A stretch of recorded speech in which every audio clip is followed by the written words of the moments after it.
यज्ञों का भोक्ता स्वामी, परंतु वे मेरा रूप नहीं जाने, इसी से भ्रम में फिरे। आज हम गीता के 24वें श्लोक पर गुरु प्रदत्त प्रेरणा के अनुसार विचार करेंगे।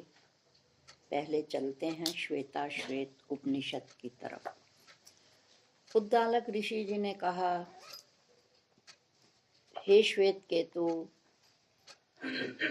उनकी वो आधार दृष्टि बनाना चाह रहे हैं, इसलिए उन्होंने कहा, यथा सौम्य मृत पिंडेन सर्वं मृण्मयं स्यात्, वाचारंभण मात्र विकार नाम ध्येयम मृतिका इति एव सत्यम।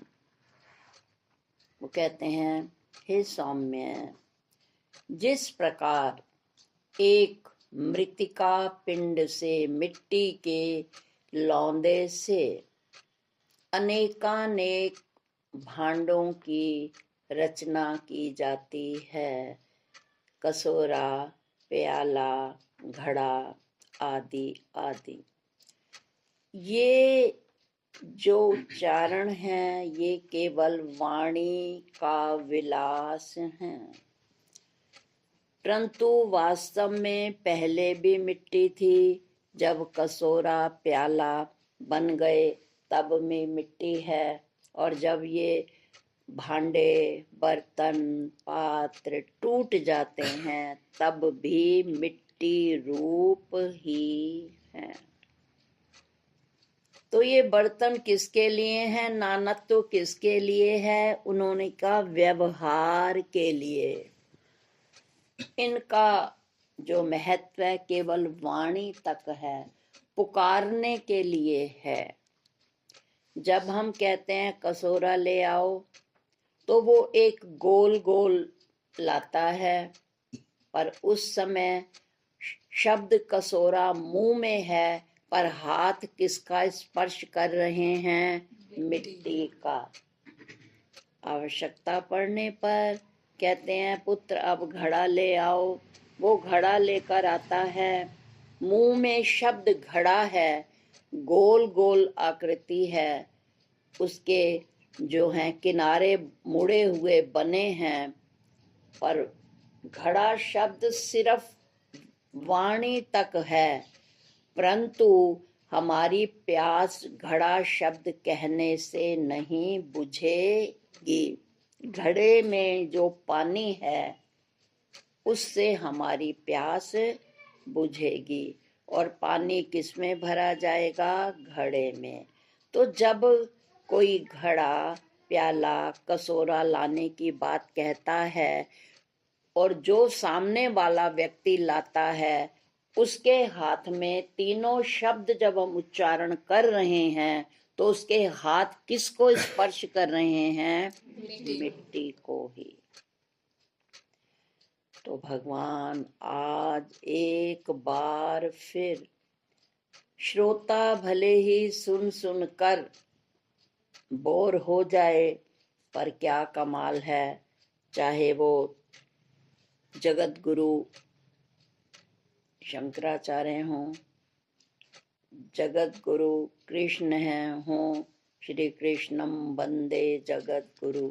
तो चाहे जगत रूप के गुरु रूप में भगवान कृष्ण हों या विद्या देने वाले सदगुरु रूप हों, वो सब एक ही दृष्टि बनाते हैं। उनका एक ही लक्ष्य होता है कि इनकी आधार दृष्टि बन जाए, क्योंकि आकार में द्वैत है, नानत्व है, उलझन है, पर एक में सहजता है, अद्वैत है। आइए एक बार फिर हम भगवान श्री कृष्ण आज हमें किन किन उदाहरणों से हमारी एकत्व दृष्टि बना रहे हैं, सावधान होकर के पूर्ण चित्त से, केवल सुनने मात्र के लिए नहीं, समझने और फिर वैसा करने से ही हमारी एक दृष्टि बनेगी, केवल मात्र सुनने से कुछ नहीं होने वाला। तो सावधान होकर सुनिए। आज हमें भगवान श्री कृष्ण किन उदाहरणों से क्या समझाने की कोशिश कर रहे हैं। वो यही कह रहे हैं कि सब यज्ञों का कर्ता भोक्ता सब मैं ही हूं। इसी बात को एक अन्य स्थान पर भगवान ने ये कहा, मैं ही सबों के हिये में बसा हूँ, मुझसे मैं ही क्या हूँ, मेरे में सब हैं जैसे सूत में मणि सूत के।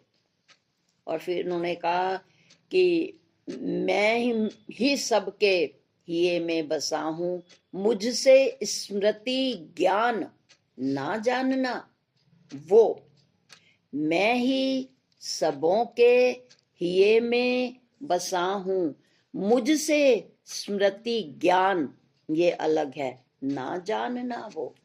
अब इन दो लाइनों का समझने की कोशिश करें।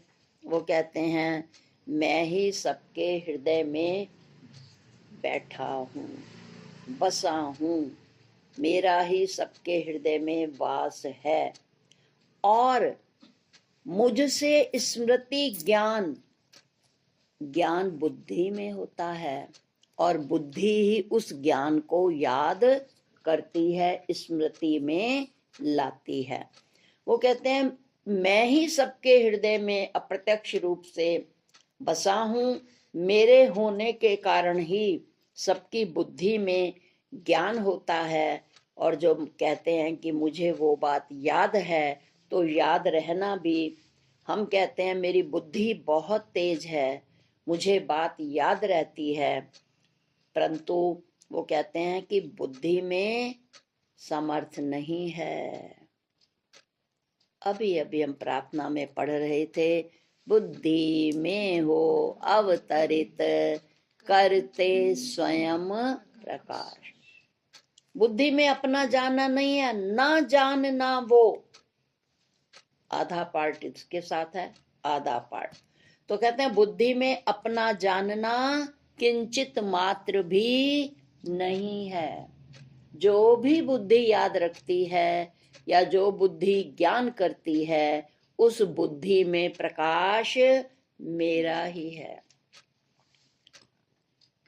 फिर आगे उन्होंने कहा, मुझसे स्मृति ज्ञान ना जानना हो, सब वेद द्वारा लख योग्य मैं हूं।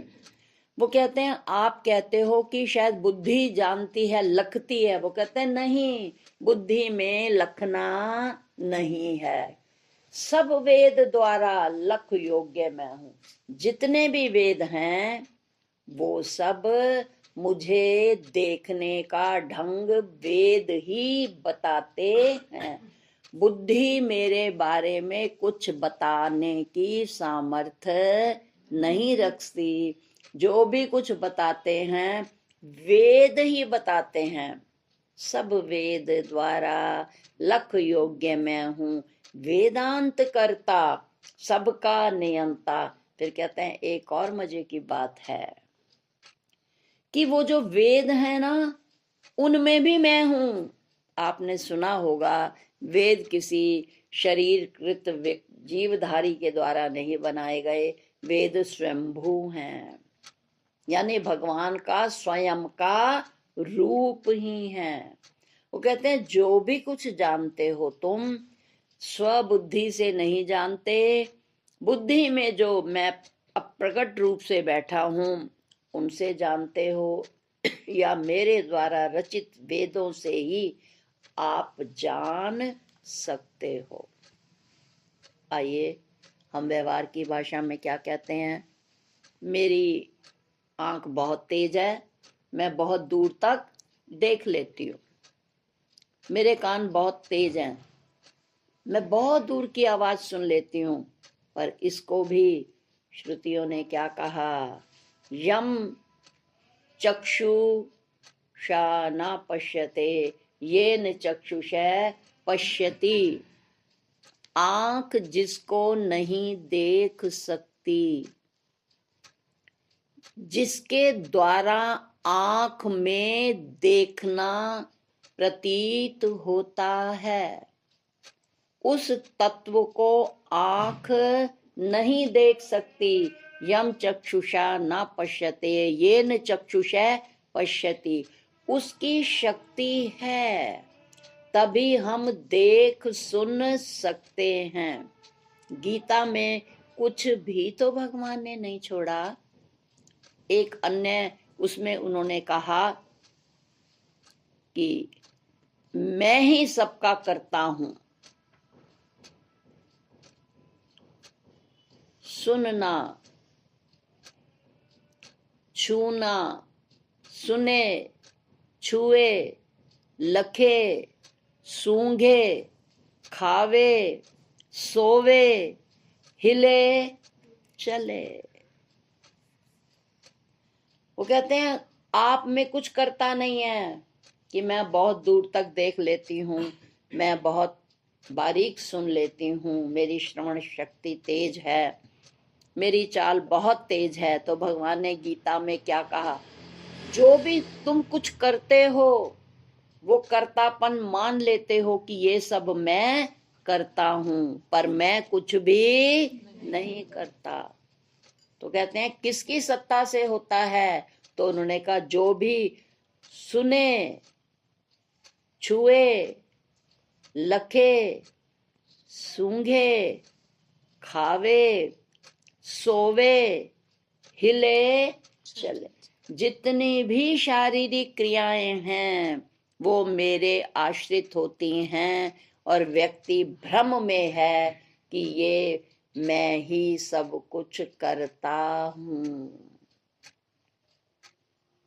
कमाल है, कितने कितने अध्यायों में एक ही बात को अलग अलग 2-4 शब्दों के हेर फेर से कहा है। किस लिए बार बार दोहराया है कि एक बार बात समझ नहीं आई तो दूसरी बार समझ आ जाए।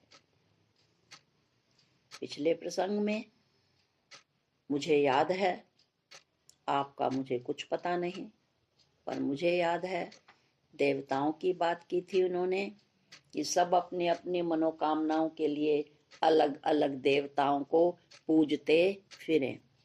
तो उन्होंने उस श्लोक में, पिछले श्लोक में भी यही बात बताई थी, आपको दिखता है कि वो देवता आपकी मनोकामना पूरी कर रहे हैं, पर उनमें कोई सामर्थ्य नहीं है, वो मेरा ही अंग है, पर वो मैं नहीं हूं।